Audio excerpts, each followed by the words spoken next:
আজকে একজন বিধায়ক আবার ৩টার সময় প্রেস কনফারেন্স করেছে। আবার বিগত কালও একটা প্রেস কনফারেন্স মমতা ব্যানার্জি দলে ওই মহিলার নেত্রী কে আছে উনি করেছেন। তো তার উত্তর দেওয়ার আমি মনে করছি একটু দরকার ছিল।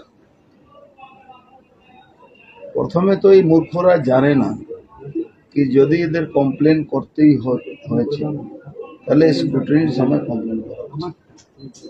এর আগেও এই লোহাচোর একটা কেসও করেছে। কেসে বিগত 2019 সালে কেসে এক্স পার্টি ডিসিশন কেস বলেছে, স্ট্রিকচার দিয়েছিল কি এই ধরনের যদি কথা বলেন তাহলে আপনার উপরে লিগাল অ্যাকশন নেওয়া হবে। তা সত্ত্বেও স্ক্রুটিনির সময় কমপ্লেন না করে আর উনি কমপ্লেন করছেন কবে? ভোটের শেষের একদিন আগে। তার মানে এটা পলিটিক্যালি মেলাইন করা যায় না। আপনি দেখেছেন পেপারে অনেক রকম কার্টুন বানিয়ে করে, ওটা ডোন্ট কেয়ার, আমি ওটা নিয়ে আমার কোনো মাথা ব্যথাও থাকে না। কেন আমি এখানে লিডারই হয়েছি, আমি যে এমএলএ হয়েছি বা কাউন্সিলর হয়েছি এই বিরোধীদের এই কথা বলার জন্যে কি এখানে যা হয়, এখানে একটা কালীপটকা থেকে ফাটা থেকে কুকুরের অ্যাক্সিডেন্ট থেকে নিয়ে কোনো চোর ডাকাত মারা যাওয়া থেকে নিয়ে সব ব্যাপারে ওখানে ওই স্লোগান উঠত বিরোধীদের কি এই ঘটনা হলো কেন, অর্জুন সিং জবাব দেওয়া। এই করে করে আমি এমএলএ হয়েছি, চেয়ারম্যানও হয়েছি, কাউন্সিলর হয়েছি। এখানকার মানুষ আমার উপরে বিশ্বাস করে। আমার দরজা, আমার অফিস জাত ধর্ম সম্প্রদায় নিয়ে নয়, আমার অফিস 24 ঘন্টা খোলা থাকে। যে কোনো লোক আসে, কাজ করে চলে যায়। আমার মোবাইল সবসময় খোলা থাকে।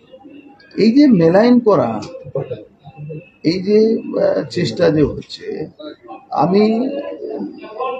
আমি তো এমন এমন তথ্য জানি যে আমি যদি মেলাইন করার চেষ্টা করি পলিটিক্যালি, এটা কোনো ম্যাটার, পার্সোনাল ম্যাটার, ওদের কোনো ব্যাপারে যদি আমি বলতে যাই তা আমার তো বেশি কিছু বলার দরকার নেই।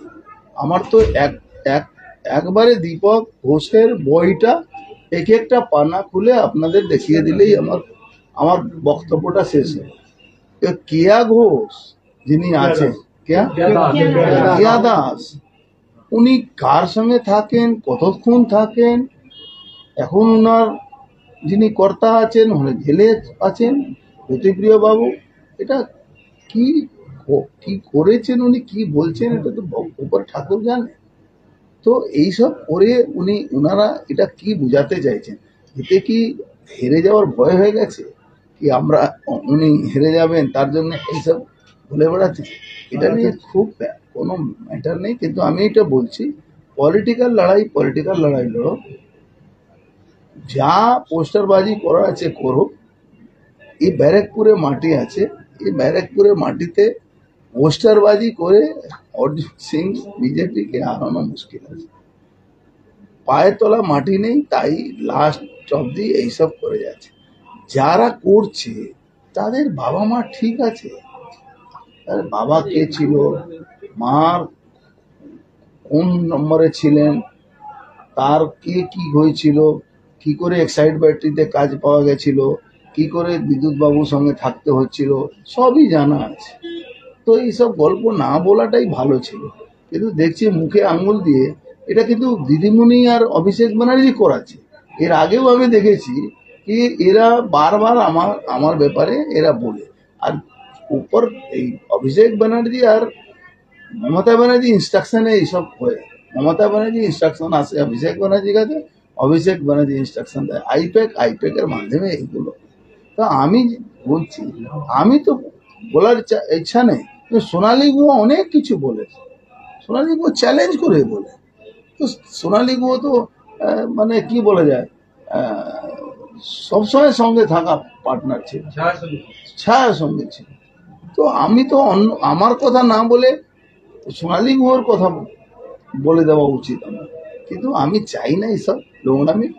উনি যাদেরকে দিয়ে এটা করাচ্ছেন, আমি বলছি এইসব করিয়ে ব্যারাকপুর জেতা যাবে না।